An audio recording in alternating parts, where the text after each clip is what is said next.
Uno de los aspectos esenciales y poco conocidos casi en cualquier conflicto es el sanitario. Los hospitales, cómo trabajan los médicos en cada caso. Siempre es interesante. Y el Cantón de Cartagena no fue un conflicto menor. Por eso, para conocer la asistencia sanitaria durante este conflicto, cómo fue, en qué consistió, curiosidades, nombres propios, tenemos a Eduardo Carrión, enfermero y además docente e investigador en la Facultad de Enfermería de la Universidad Católica de Murcia. Eduardo, ¿qué tal? ¿Cómo estás? Hola, muy bien, buenas tardes. Bueno, estás a puntísimo de defender tu tesis sobre la asistencia sanitaria en el conflicto cantonal. En primer lugar, preguntarte, siendo enfermero, ¿cómo te decides a hacer una tesis de historia? Buena pregunta. Pues bueno, realmente yo soy muy aficionado a la historia, evidentemente, a la historia local, y todo surge en la primera ola del coronavirus. Uno cuando decide hacer una tesis doctoral puede hacerlo de lo que quiera, investigar de la temática que quiera. Y yo tenía claro que después de estudiar máster de enfermería puro, de asistencia clínica, de urgencias, de emergencias, quería hacer algo que realmente me gustase, ¿no? Me motivara. Empecé a leer la trilogía de Rolandi, un escritor muy importante sobre el Cantón de Cartagena, y bueno, pues te empiezan a surgir dudas, ¿no? Y bueno, ¿y cómo fue la asistencia en esta situación? Y como decía en la primera ola del coronavirus, hablando con unos compañeros, nos metieron a trabajar en una residencia de ancianos que se vio bastante afectada. Y en uno de los descansos, pues salió el tema de la guerra cantonal con mis compañeros y empezamos a hablar de cómo tuvo que ser la asistencia sanitaria. Y bueno, pues ahí surgió la idea de, oye, ¿cómo fue esto? ¿Cómo fueron nuestros compañeros de profesión? ¿Qué es lo que hicieron en una guerra del siglo XIX que fue hace 150 años? Parece que fue hace mucho, pero no hace tanto. ¿Cómo trabajaron? ¿Con qué material usaban? ¿Cómo se organizaban? ¿En qué edificios? ¿En qué instalaciones? Esa fue la idea original, y ya en base a esa idea, pues se ha ido desarrollando el resto de la tesis. Una curiosidad, ¿cómo se compatibiliza el trabajo de enfermero con el de doctorando?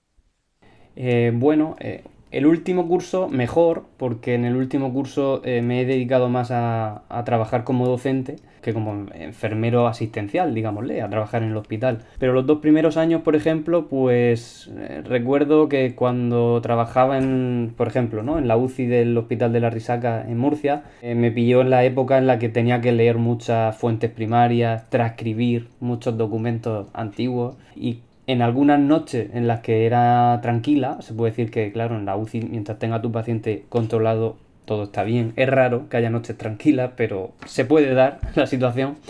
En esos ratos aprovechaba, porque la otra opción es que te dé mucho sueño, hables con tus compañeros mientras vigila a tu paciente, y yo aprovechaba y mientras tenía a mi lado el monitor de mi paciente, viendo sus constantes vitales, pues en el otro lado pues leía, transcribía cartas de la época o algún tipo de documento de la época que hubiese encontrado, y sobre todo en esas noches algún compañero me echaba alguna mano. Y bueno, principalmente lo he compatibilizado así: el primer año trabajando en asistencial y el último año y medio más o menos dedicándome más a dar clase, que eso también me ha permitido tener más tiempo para la tesis, claro. ¿Cómo es meterse en el archivo? ¿Qué fuentes hay para conocer esta parte de la historia de Cartagena? Pues mira, sin que suene atópico, realmente me ha parecido apasionante. ¿Por qué? Porque yo empiezo leyendo la trilogía de Rolandi, que además he de decir que fue un regalo de Navidad que me hizo mi familia. Empiezas leyendo Rolandi y te lleva ese libro, te lleva a el de Puig Campillo de la ambulancia marítima, y eso te lleva a otro libro, y ese libro a otro libro, y ese libro a otro libro, hasta que dices, oye, tiene que haber fuentes primarias seguro. Y vas al archivo municipal, de ahí vas al archivo del Arsenal de Cartagena, de ahí vas también llegué a ir al archivo de General de la Armada en Viso del Marqués. Y digo que es apasionante porque estás trabajando con documentos que es que escribieron personajes de la época que estás leyendo, ¿no? Que estás leyendo sobre Roque Barcia en el libro de Rolandi, y de repente llegas al archivo y encuentras un documento escrito por esa persona. O estás reconstruyendo la biografía de los 4 médicos del hospital militar y estás leyendo informes escritos por ellos hace 150 años que probablemente no haya leído casi nadie, ¿no? Se metieran en un archivo hace muchos años y ahí están. Y por eso digo que me resulta fascinante sacar esa información sacarla de un archivo e intentar darle un poco de conocimiento de luz. ¿Te has visto reflejado en los años que llevas trabajando de enfermero en la situación que vivieron los sanitarios en Cartagena durante el Cantón, salvando mucho las distancias? Pero bueno, en algún momento has dicho, ¡buah! Eso yo lo he vivido. Hombre, sí, efectivamente salvando las distancias. Yo por suerte no he estado nunca bajo fuego artillero, el intenso fuego artillero que tuvo que haber en Cartagena, que bueno, Pérez Adán decía que era, bueno, no sé si eran 20.000 proyectiles en apenas un mes y medio se intercambiaron en Cartagena, o sea, 20.000 proyectiles, son muchísimas bombas al cabo del día. No he estado nunca en esa situación, evidentemente, pero sí he estado en situaciones de estar agobiado. Principalmente recuerdo dos. Una, recientemente la pandemia. Mi primer contacto con el virus, con el equipo, falleciendo gente en mi turno, estando yo solo, que no había ni médico ni otros compañeros en el sitio en el que estuve trabajando. Y luego también la situación de caos que más recuerdo, pues también fue el terremoto de Lorca en 2011, hace ya unos cuantos años. Que una hora después del terremoto, yo era voluntario en aquel entonces, yo tenía 21 años. Una hora después del terremoto estábamos allí atendiendo gente con heridas en la cabeza porque había caído algún cascote de algún edificio, organizando comida para la gente que esa noche durmió en la calle, organizando ropa de abrigo, etcétera, etcétera. Evidentemente son cosas muy puntuales y lo que esta gente vivió fueron meses y no es comparable, pero sí, puedo decir que he vivido alguna situación algo parecida. Te quiero preguntar por la situación sanitaria en Cartagena previa al Cantón. ¿Cómo era? ¿Cómo era antes de la Revolución? Bueno, pues en lo que es la Cartagena de 1873 podemos distinguir a hacer una escisión entre dos tipos de atención sanitaria. Una era la civil, digámosle, que era atendida por el Hospital de Caridad, que es lo que actualmente los cartageneros conocemos como el Hospital de los Pinos, ¿vale? De la misma institución, perteneciente a digamos, tiene un componente católico. En aquel entonces estaba en el centro de la ciudad, en lo que hoy viene siendo básicamente la actual Basílica de la Caridad y la manzana adyacente, que actualmente es Correos y un centro de salud. Ahí estaba el Hospital de la Caridad entonces. Entonces digamos que la parte civil era el Hospital de Caridad, que por cierto se vio afectado entre ese bombardeo y quedó inutilizado. Y luego también podemos tener la parte militar. En cuanto a la parte militar estaba el Hospital Militar de Cartagena, que es actualmente sede de la Universidad Politécnica, que está en la Muralla del Mar, que tenía capacidad para 4.000 camas, es inmenso realmente. Y podemos discernir entre esas dos instalaciones, ¿no? La civil y la militar. Pero creo que es interesante saber cómo era la sanidad en aquel entonces, porque no era como conocemos ahora de médico, enfermera, auxiliar de enfermería, técnico de rayos.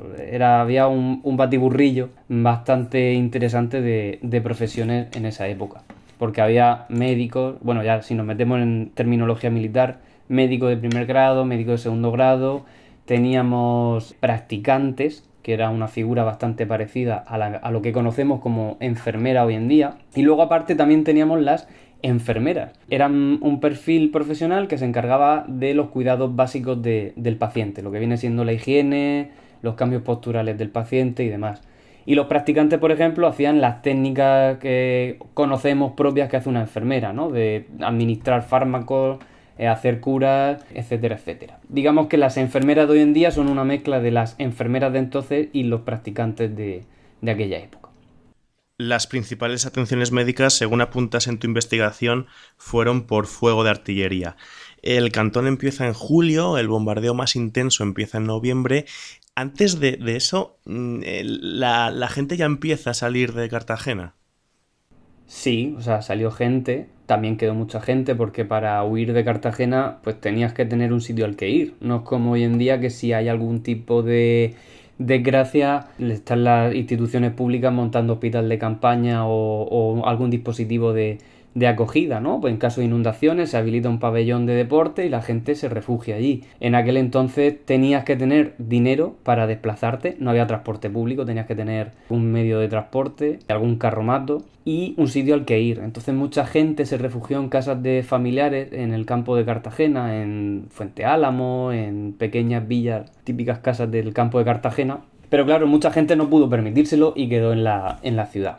Solamente apuntar que el bombardeo intenso empieza en noviembre, pero realmente las fuerzas sitiadoras llegaron a Cartagena, a La Palma, si no me equivoco, el 15 de agosto. O sea, un mes después de que comience la sublevación, ya comenzaron a hacer pequeños bombardeos a la ciudad.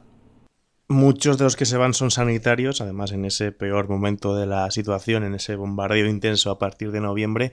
¿Se sabe cuántos sanitarios abandonan Cartagena? No, realmente se van muchos. Una de las fuentes primarias que he utilizado ha sido la memoria de Antonio Bonmatí, que es un personaje excepcional en todo esto, que fue el presidente de la Cruz Roja. Bueno, fue el vicepresidente, presidente circunstancial, porque el presidente no se quedó en Cartagena. Y entonces en sus memorias narra cómo contactaba con médicos por ejemplo, con Leopoldo Cándido, que fue alcalde después de Cartagena, que estaba de médico en una población cerca de Cartagena. Publica sus cartas en las que le llamaba para que por favor viniera a Cartagena a ayudar en la atención sanitaria porque no había médicos. Y la prueba la tenemos en que en el hospital militar, que es donde se estaba atendiendo a todo el mundo, había 4 médicos con nombre y apellido. Entonces no había personal sanitario. ¿Se puede saber con ciencia a la perfección? No se puede. En el archivo naval del Arsenal de Cartagena, en las búsquedas hay algún nombre, hay deserciones, se publican nombres de deserciones, de médicos, de practicantes de la Armada que están en su puesto en el Arsenal o en el presidio, por ejemplo, en lo que hoy es el cuartel de instrucción de marinería, el CIN, donde fue el congreso, precisamente, que de un día a otro desaparecen los practicantes, ¿no?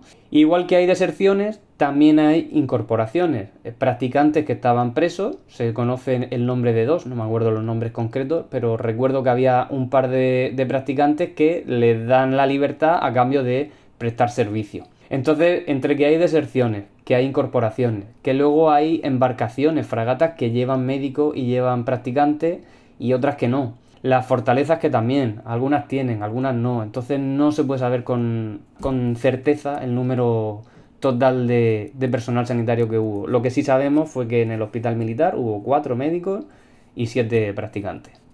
De todas formas es una cifra pequeña, ¿no? En comparación con la gran masacre que hubo. Sí, evidentemente. ¿Con qué recursos contaban los sanitarios para atender a esos heridos, sobre todo por fuego de artillería? Bueno, otra de las fuentes primarias que se ha podido encontrar en el archivo naval es una carta de Manuel Besio, que era el capitán del departamento marítimo en marzo del 74, cuando acaba la guerra, escribe al ministro de guerra narrándole, haciéndole una especie de informe de cómo ha ido todo, ¿no?, dentro del hospital. Y entonces habla de alimentación, del fuego artillero, del material que era escaso, lo cuenta ahí. Entonces, leyendo los textos, por ejemplo, también fuentes de la época, prensa de la época, narra, por ejemplo, el periódico El Cantón Murciano en una de sus publicaciones que van al hospital, y estoy hablando, eso era en octubre del 73, o sea, antes del bombardeo intenso, de que estaba el hospital ya lleno y que había 4 médicos y que no daban abasto, que no tenían material sanitario, y de hecho se puede encontrar también en el archivo naval cartas entre las fortalezas que le escriben al hospital: oye, por favor, necesitamos cierta medicación, y desde el hospital se le contesta: solo puedo darte esta cantidad de gramos porque no tenemos ni siquiera para atender nosotros aquí a nuestros pacientes. Como curiosidad de qué material utilizaban, pues era en aquel entonces, no soy experto en farmacología, ¿vale?, he de decirlo, pero utilizaban, por ejemplo, una de esas cartas recuerdo que le solicitaban manzanilla para dolores, para dolor abdominal, para gastroenteritis. Solicitaban magnesio, que el magnesio hoy en día, por ejemplo, lo utilizamos para algún tipo de arritmia, y una serie de productos, pero no fármacos como podemos conocer hoy en día, sino que eran, digamos, la base del fármaco. Como digo, hierbas y minerales, es lo que quiero decir, que es lo que le solicitaban para ya después ellos, supongo que en la farmacia podían reconstituir el fármaco. ¿Qué tal era la relación entre el gobierno cantonal y las autoridades sanitarias? Bueno, pues la relación con el hospital militar no he encontrado nada al respecto. Que me conste o que nos conste, no hay ninguna fuente que hable de conflicto con con los militares. Sí que es verdad que los militares publicaron en algún medio nacional queja de que ellos se quedaban en su puesto de trabajo por fidelidad a su puesto, ¿vale? No porque se unieran a la sublevación, sino por profesionalidad, digámosle. Sin embargo, con la Cruz Roja sí hay algún que otro encontronazo, digámosle. De hecho, Antonio Bonmatí, el presidente de Cruz Roja, acaba en la cárcel, acaba encerrado la Navidad del 73 al 74, no en la cárcel, en la fragata La Ferrolana, junto con Manuel López, que era el administrador del hospital militar. Entonces, por ejemplo, podemos sacar una conclusión con eso, ¿no? La causa no se sabe, no hay nadie en ninguna bibliografía que diga o clarifique por qué encerraron al presidente de la Cruz Roja y al administrador del hospital militar. No se sabe. De hecho, a Antonio Bonmatí lo liberaron con la condición de que montara determinados hospitales de sangre, que se les llamaba, lo que hoy en día podemos entender como un puesto de mando avanzado, por diversos puntos de la ciudad para atender heridos. Y a Manuel López igual, lo liberan para que vaya a atender el hospital. Entonces la relación con el personal sanitario, concretamente del hospital militar, no hay mucha constancia más allá de la detención del administrador. Y con la Cruz Roja sí hay algún encontronazo. Por ejemplo, le pide la Junta de Salvación del cantón, es decir, para quien no sepa de qué hablamos, los líderes de la sublevación cantonal, le piden a Antonio Bonmatí, a raíz del incidente de Chinchilla, que eche de la Cruz Roja a determinadas personas. ¿Por qué? Porque según ellos, en el conflicto de Chinchilla habían atendido con mejor predisposición a heridos del bando centralista que a heridos del bando cantonal. Entonces hay un conflicto ahí de que vienen a decir algo así como o los echas de la Cruz Roja o tenemos que deteneros a todos, algo así, una especie de amenaza. Entonces sí tuvieron conflictos sobre todo con la Cruz Roja. Y sobre todo me gustaría destacar que la Cruz Roja era muy reciente, su creación, entonces mucha gente no lo conocía, no sabía lo que era la Cruz Roja, una institución se supone que neutral. Y también quiero añadir que claro, los de la Cruz Roja eran vecinos de la ciudad. Entonces una ciudad, si hoy en día en Cartagena prácticamente nos conocemos todos, en aquel entonces que a lo mejor eran 40.000 habitantes o 50.000, se conocerían mucho mejor. Entonces es normal que hubiera rencillas personales añadidas y con una revolución de por medio, pues claro, habría muchos conflictos. Te quiero preguntar por la Cruz Roja, que me parece muy interesante su papel durante el cantón. La Cruz Roja se funda 9 años antes, en 1864 en Ginebra, y ese mismo año ya hay una subcomisión en Cartagena. ¿Por qué Edu llega tan rápido, la Cruz Roja, a Cartagena? Bueno, yo me imagino que por la importancia que tenía la ciudad. O sea, hoy en día Cartagena, no sé si es la decimocuarta ciudad de España en cuanto a población e importancia, es que en aquel entonces Cartagena era mayor en población que ciudades como Bilbao o como Málaga, quiero recordar. Entonces, Cartagena era una ciudad muy importante por su actividad minera, su actividad industrial, y eso hace pues que las cosas punteras. También fue una de las primeras ciudades que recibió por ejemplo, el tren, el ferrocarril. De igual manera que recibe cierta infraestructura, como el ferrocarril, pues también fueron las primeras ciudades, junto con La Coruña, quiero recordar, Pamplona también, de las primeras ciudades donde se funda la Cruz Roja en España. La Cruz Roja desarrolló proyectos como la cocina económica. Te pido que me lo expliques, pero bueno, sobre todo, ¿cuál fue el papel de la Cruz Roja, de esta institución, en el conflicto cantonal? Bueno, la Cruz Roja tiene un papel que yo quiero destacar la novedad, ¿no? Porque estamos hablando de que la Cruz Roja, su primera intervención en España fue en 1872, fue el año de antes, de manera improvisada, en la batalla de Oroquieta, en el contexto de las guerras carlistas, hace su primera intervención. Y sin embargo, en Cartagena, estamos hablando que el 12 de julio del 73 empieza la revolución. En las actas que están en el archivo de la Cruz Roja, en el archivo histórico de la Cruz Roja española, las actas del 5 de julio, o sea, previamente a que empiece la guerra, ya hay una planificación. La Cruz Roja se reúne en asamblea en Cartagena y empieza a planificar dónde van a instalar determinados hospitales de sangre en previsión de que va a haber una guerra sí o sí. O sea, es que además es muy curioso cómo va surgiendo la guerra y es algo que lo sabía todo el mundo. O sea, todo el mundo en Cartagena, porque se comentaba en los bares, en las tabernas y demás, todo el mundo sabía que iba a haber una revolución. Y la Cruz Roja, como digo, el 5 de julio ya lo prevé y empieza a planificar la atención sanitaria, en este caso. Pero no solo establece atención sanitaria, como bien has dicho, establece la cocina económica. Antonio Bonmatí, que mucha gente, por cierto, por error le confunde, cree que era médico, y ese error he de añadir que viene por un médico muy famoso que hubo en Cartagena en el siglo XX, Casimiro Bonmatí, pero que no tiene nada que ver con el Bonmatí del que estamos hablando. Antonio Bonmatí era maestro de escuela, era profesor y tenía un colegio en la calle del Aire, y otra de las cosas que hace con la Cruz Roja es coger los niños huérfanos, niños que había por la ciudad, para que no estén sueltos por la ciudad, los mete en su escuela durante el día, les da clase, les da alimento, pues también tienen que racionar alimento.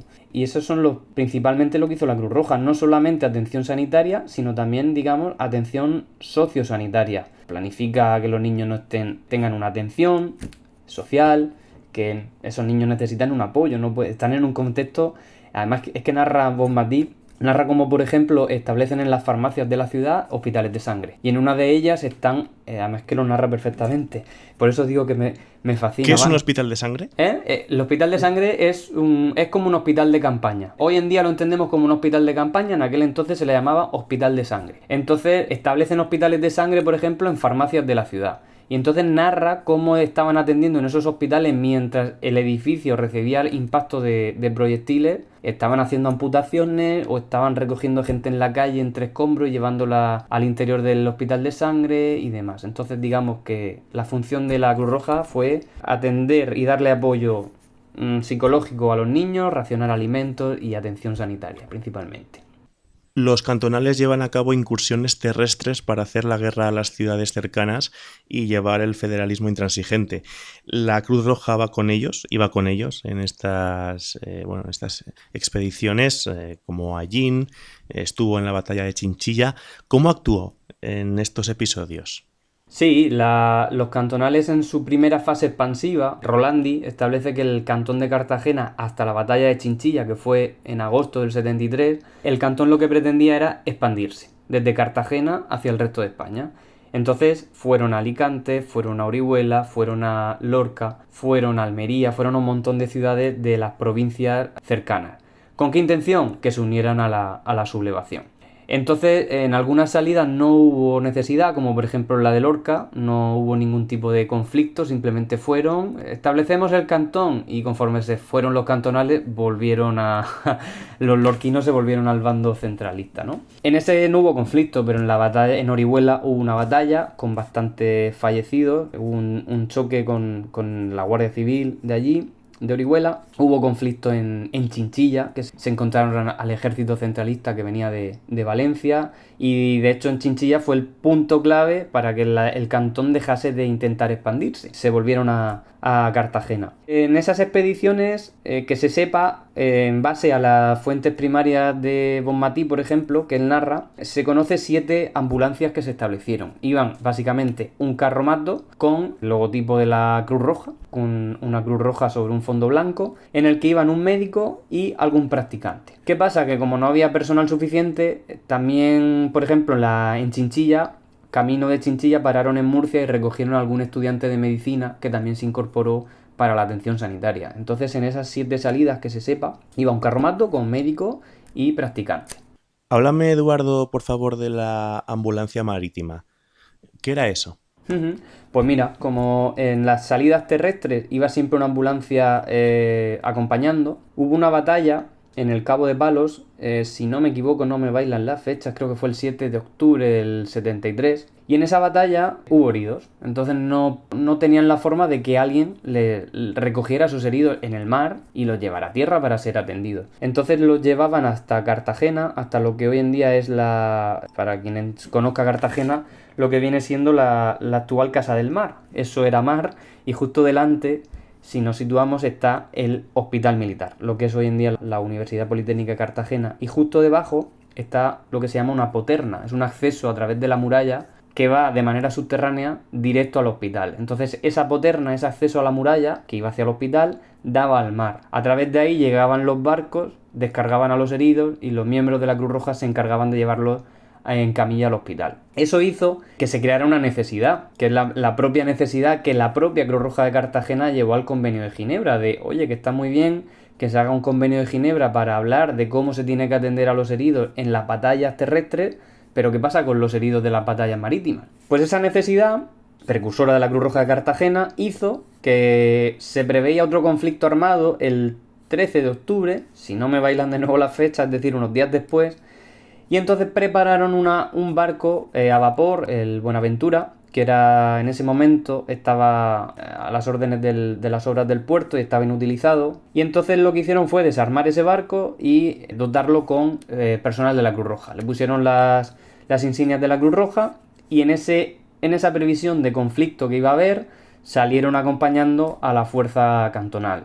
Me gustaría destacar que era una ambulancia marítima, no un barco hospital, que mucha gente confunde los términos y he leído en algún sitio el primer barco hospital de la historia. No, un barco hospital se utiliza desde muchos siglos anteriores, se cree que desde la primera referencia a un barco hospital la hacían los españoles, ¿no? Los españoles en época, me refiero en el siglo de oro, pero seguro que en la antigua Roma trasladaban heridos por mar. Una ambulancia marítima, su función es recoger heridos y trasladarlos a puerto seguro, para proveer una atención sanitaria de calidad. ¿Y cuál fue el papel de la Cruz Roja en las negociaciones entre los dos bandos? Pues importante en el sentido de que fue el encargado, Antonio Bonmatí, y un delegado más, que no recuerdo el nombre, pero iban 2 personas y se encargaron de negociar básicamente la función que tuvo la Cruz Roja, aparte de proveer atención sanitaria, de atender a los niños, de, no lo he dicho, también de crear material sanitario para atender heridos en el hospital, etcétera, etcétera. Otra de las funciones que tuvo fue negociar la capitulación. La guerra llegó un momento que era un sinsentido, después de la explosión del parque de artillería, en el que se supone que fallecieron de un solo proyectil más de 400 víctimas, principalmente mujeres, niños y ancianos. La guerra ya no tenía ningún sentido, era imposible. Además, con esa voladura del parque de artillería, el bando cantonal perdió mucha munición. Entonces no tenía sentido que esa guerra continuara porque no había oportunidad. Los cantonales no tenían opción real de poder seguir adelante con la guerra, que era su intención, seguir adelante con la guerra para seguir expandiendo el cantón. Y realmente era el último reducto que quedaba en pie de cantonalismo en España. La Cruz Roja se encargó de hacerle ver a la Junta de Salvación, a los dirigentes del cantón, de que por favor capitularan porque no tenía ya sentido, quedaban muy pocos edificios en pie en la ciudad. Según Soler Cantó, quedaban en la ciudad 27 edificios. 27 edificios quedaron en pie. Es muy sencillo. Quien conozca hoy en día Cartagena, que piense en algún edificio no romano, no de época romana, algún edificio anterior a 1873. No hay, no existen edificios. ¿Por qué? Porque se arrasaron en la guerra cantonal. Lo que hay más antiguo de esa época es porque se ha excavado después, evidentemente. Entonces la Cruz Roja se encargó de ir a ver a trasladar el mensaje de los cantonales al general sitiador, a López Domínguez, y volver a llevar el mensaje, que por cierto el general sitiador quería que los cantonales se rindieran sí o sí, sin ningún tipo de condición, y Antonio Bonmatí, pues fue el encargado de llevar ese mensaje entre los dos bandos de manera lo más neutral posible.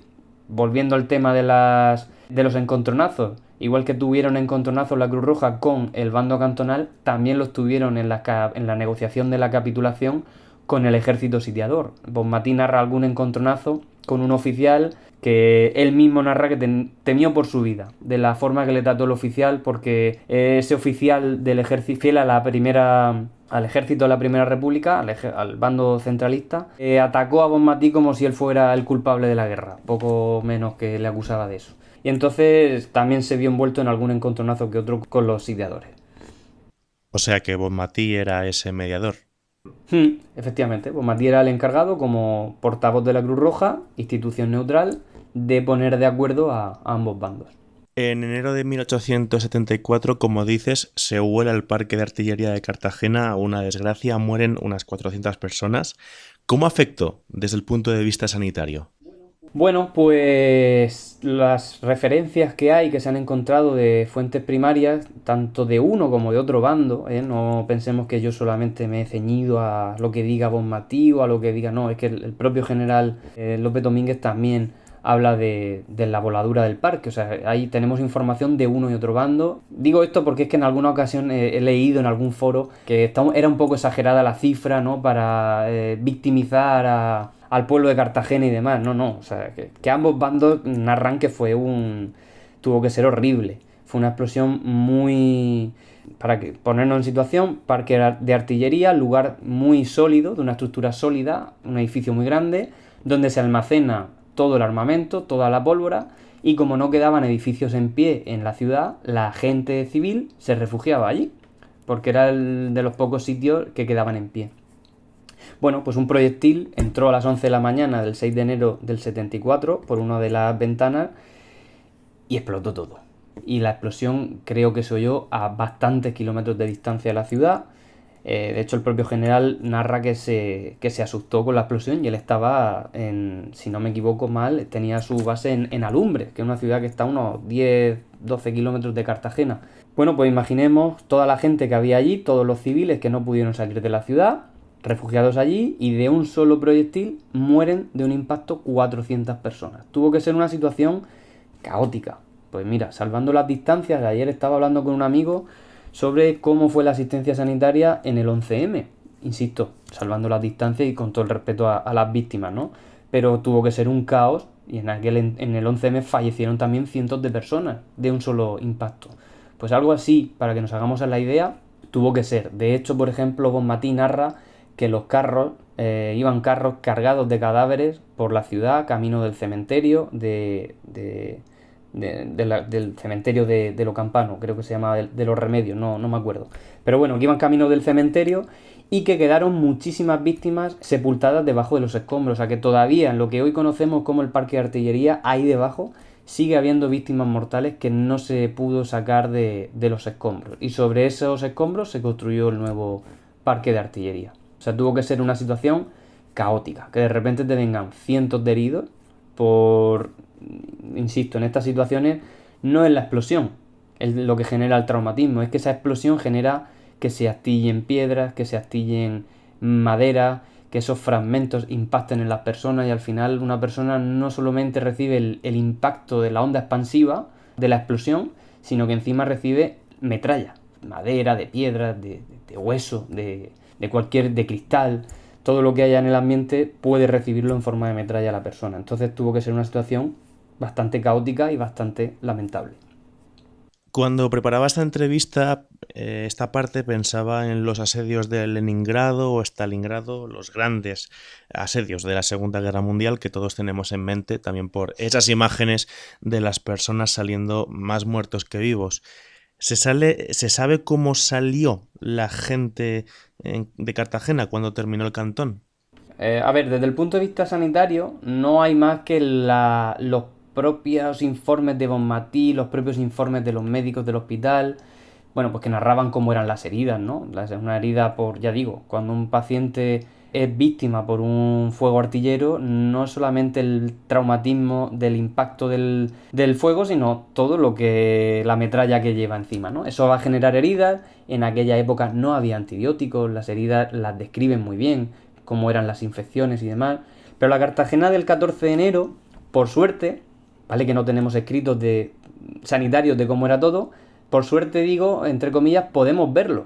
Porque el cantón de Cartagena fue de los primeros conflictos que hay imágenes.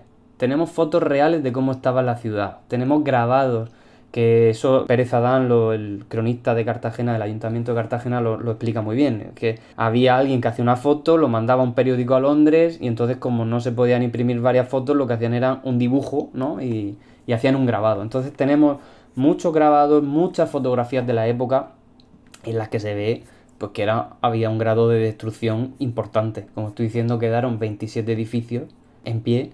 El resto podemos imaginar cómo era todo escombro. Y bueno, sí es verdad que Bonmatí lo narra, que todo eran escombros, bueno, sí, como hablaba de los hospitales de sangre establecidos en las farmacias, de que tuvieron que cerrarlos porque los edificios se venían abajo.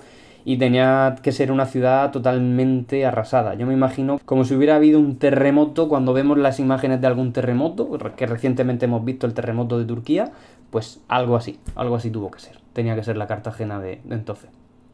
Hay 4 médicos, de los cuales investigas largo y tendido, los 4 médicos que estuvieron al pie del cañón durante la Revolución Cantonal.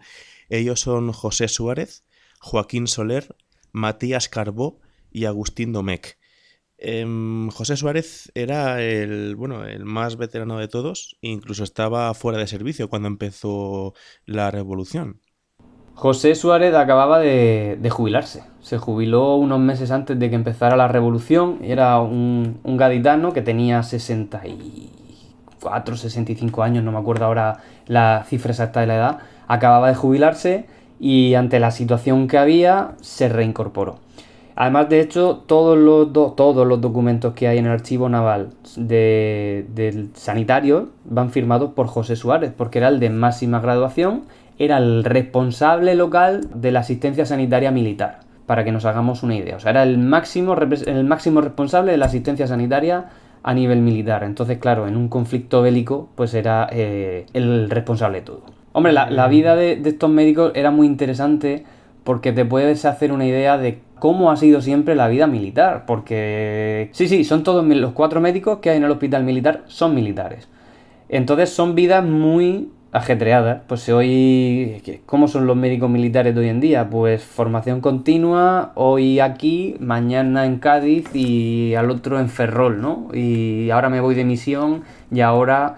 Y en aquel entonces era lo mismo, exactamente lo mismo. Teniendo la particularidad de que todavía España tenía Cuba, tenía Filipinas, tenía Puerto Rico y tenía Guinea. De hecho, José Suárez pues estuvo en todos sitios. Además fue el único de los 4 médicos que, por ejemplo, estuvo destinado en Guinea Ecuatorial. Pero los demás, los otros 3 médicos, todos estuvieron en Cuba y en Cuba y en Filipinas. De Joaquín Soler dices que es del que más documentación hay. ¿Qué podemos comentar de este médico? Pues de Joaquín Soler me gusta que ha podido aportar otros datos de interés de la época, ¿no? De Joaquín Soler pude encontrar en el archivo histórico de la Universidad de Cádiz todo su expediente académico, absolutamente todo. O sea, podemos saber las asignaturas que suspendía, las clases a las que faltaba, etcétera, etcétera. Entonces es muy curioso, por ejemplo, que en aquella época se empezaba a estudiar medicina con 15 años. En vez de empezar con 18 o 19, se empezaba con 15 directamente. Entonces de Joaquín Soler es que lo sabemos todo. Las calles, además que lo he comprobado, algunas de los domicilios de Joaquín Soler siguen existiendo hoy en día en la ciudad de Cádiz, ¿no?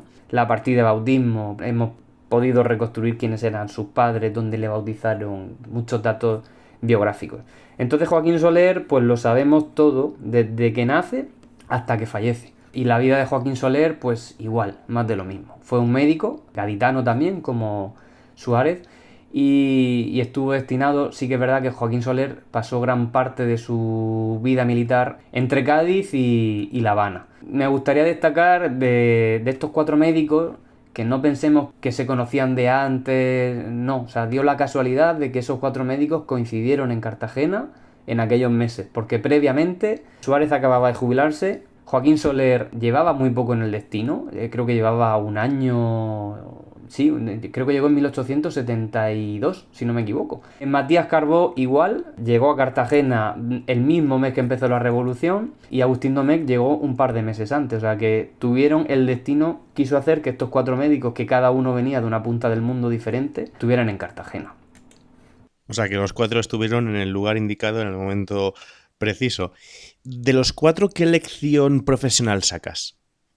Bueno, creo que como lección pedagógica me gustaría decir que son médicos y a mí me hubiese gustado encontrar información de los practicantes o los enfermeros de la época, pero no hay. Como se ve que no eran oficiales, los médicos sí eran oficiales y sí están todos sus archivos, su expediente militar de los militares de plana menor, que se les llamaba, no la hay. Entonces de estos médicos me gustaría destacar lo que nos caracteriza, creo, a todos los sanitarios, que es la vocación de servicio.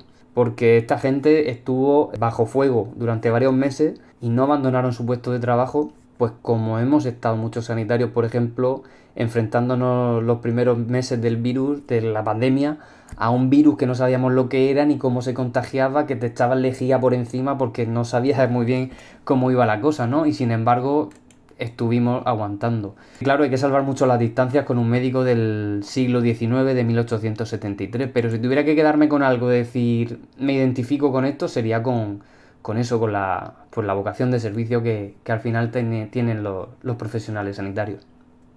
Has investigado la percepción popular del Cantón de Cartagena, reunisteis a una serie de personas con diferentes niveles culturales y les hicisteis una serie de preguntas sobre el cantón, su historia. Es un estudio, un artículo que dejo en la descripción porque es muy visual e interesante.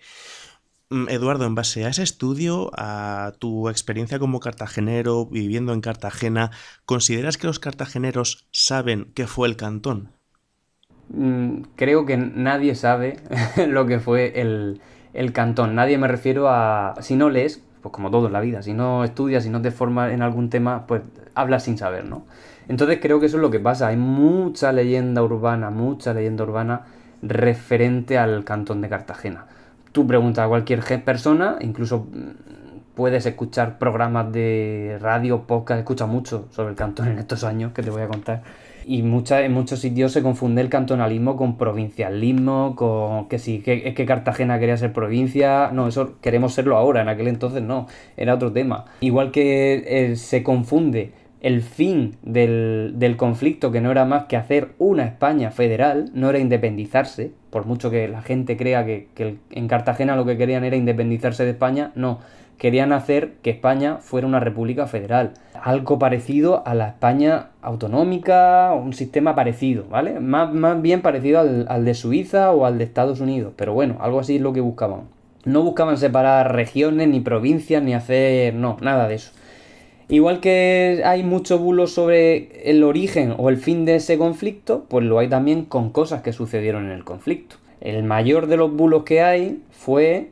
que además hay un programa que a mí me gustaba muchísimo en la cadena SER que se llamaba La Vida Moderna. Tienen un capítulo entero riéndose del Cantón de Cartagena, que yo confieso que me reí mucho, pero no llevaban razón, que Cartagena quería ser colonia de Estados Unidos, ¿no? Y no fue así. Lo que hicieron los cartageneros, concretamente Roque Barcia, fue escribirle al presidente de Estados Unidos y decirle: oye, nos están masacrando, ¿te importa que pongamos tu bandera, que en aquel entonces Estados Unidos era una nación nueva, que se suponía la bandera de la libertad, etcétera, etcétera? ¿Te importa que pongamos vuestra bandera a ver si dejan de bombardearnos un rato? La carta viene a decir eso. De ahí a que solicitaran ser una colonia de Estados Unidos, hay una distancia. Y luego también hay muchos más bulos que salen en el estudio. Por ejemplo, hay un poema de principios del siglo XX, creo recordar, sobre un cantonal que se corta las venas para teñir de rojo una bandera de Turquía y que se supone que le izaron en el castillo de Galera. Bueno, pues eso es ficción, es un poema, y después de ese poema, pues bueno, creo que en Mr. Beat en el Cantón también sale algún fragmento de ese poema, y al final se va haciendo una leyenda, y no fue real. De hecho, las banderas, Bonmatí narra que las banderas que había en los castillos y fortalezas de Cartagena no eran rojas, eran negras, señal de rebeldía, como podía ser un barco pirata que llevaba bandera negra con una carabela, como también conocemos de la ficción. Entonces creo, y ese estudio lo demuestra un poco, que hay mucha ficción, e invita a que en este 2023 se profundice en qué fue el cantonalismo para intentar acabar con esas leyendas urbanas que tiene ese hecho histórico. Y por último, sobre sanitarios dedicados a la historia, te quiero preguntar por Ramón y Cajal, porque su primer destino, su primera plaza como médico, la cubre en el frente de la guerra carlista en Burgos, además ese mismo año, ese mismo 1873. ¿Qué nos puedes contar de este primer Ramón y Cajal? Bueno, de Ramón y Cajal es otro ejemplo de cómo eran los médicos de aquel entonces, ¿no? Ramón y Cajal, he de decir que tengo pendiente leerme su autobiografía, que sé que existe, pero claro, en estos años he leído algo sobre él, evidentemente, porque coincide en espacio, tiempo y profesión con los personajes que he estudiado yo. Algo he leído, no me sé su biografía al 100%, pero como digo, es otro ejemplo de cómo era un médico militar de entonces. Ramón y Cajal se licencia, entra directamente al ejército y llega a la isla de Cuba en 1873. Por suerte o por desgracia, pues era joven, todos hemos sido jóvenes y hemos tenido muchas ganas de aventura y de ver cosas en nuestra profesión y de aprender muchísimo, y si me tengo que ir a una guerra me voy, ¿no? Y de hecho yo creo que es lo que le pasó un poco a Ramón y Cajal, que llegó a la isla de Cuba y no, se enfrentó, creo que cogió, no recuerdo bien si fue paludismo, y estuvo ingresado, y el estar ingresado con una enfermedad le hizo cambiar un poco, digamos que le bajó los ánimos de aventura. Quizá eso fuera el hecho de que Ramón y Cajal lo pasara tan mal en Cuba, porque además estuvo ingresado bastante tiempo en un hospital en La Habana, creo recordar, fue lo que hizo que cambiara de decisión y que a su vuelta a la península se dedicara a la investigación, porque justo al llegar de Cuba decidió que quería cursar el doctorado. Y entonces, gracias a ese doctorado, a empezar a trabajar como personal docente e investigador, pues llegó a ser la persona que todos conocemos, que fue Ramón y Cajal.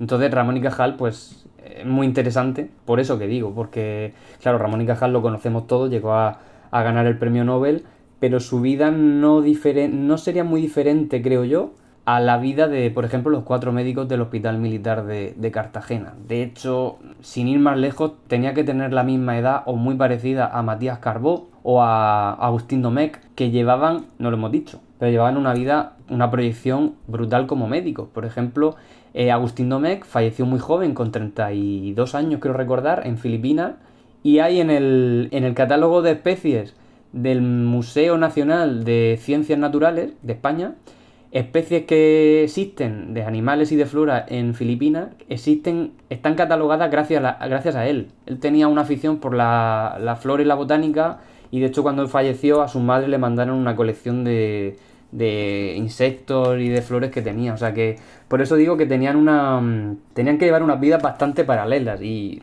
Ramón y Cajal por suerte continuó con vida, y Agustín Domecq y Matías Carbó fallecieron muy jóvenes, uno con 32 años y el otro con 37, pero tenían que ser más o menos de la misma edad. Bueno, Eduardo Carrión, enfermero, a punto de defender tu tesis doctoral sobre la asistencia sanitaria durante el Cantón de Cartagena. Muchísimas gracias por tu tiempo y por esta exposición tan interesante para la historia de Cartagena. Pues un placer, gracias a ti por mostrar interés desde el día que nos conocimos, y nada, espero que la gente pueda conocer un trocito de la historia que creo que es bastante desconocido y muy interesante.